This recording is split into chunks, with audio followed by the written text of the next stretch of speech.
সম্মানিত দর্শক এবং শ্রোতাবৃন্দ, আমি ডক্টর আবুল কাশেম মোহাম্মদ মাহবুবুল্লাহ যশোরী বাংলাদেশি সেবা পার্টির পক্ষ থেকে আপনাদের সকলকে জানাই আসসালামু আলাইকুম ওয়া রাহমাতুল্লাহ। আজ 2026 সাল। একই দিনে তিনজন শিশু যৌন অপরাধীকে জনসম্মুখে মৃত্যুদণ্ড কার্যকর করলো চায়না।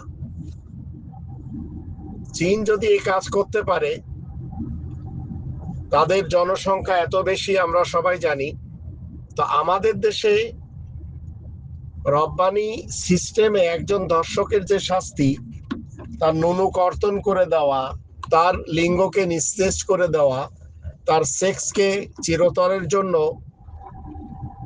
খতম করে দেওয়া, এটা কোনো সরকার করছে না, করেনি, করবেও না। কারণ কোনো সরকার আমাদের দেশে শরিয়া আইনে বিশ্বাসী না। যদিও মুখে তারা মদিনার সনদে দেশ চালাবে বলে, সালাউদ্দিনও বলেছে, হাসিনাও বলেছিল, সবাই বলে, কিন্তু শরিয়া আইন কমপ্লিটলি কোরআনে লেখা।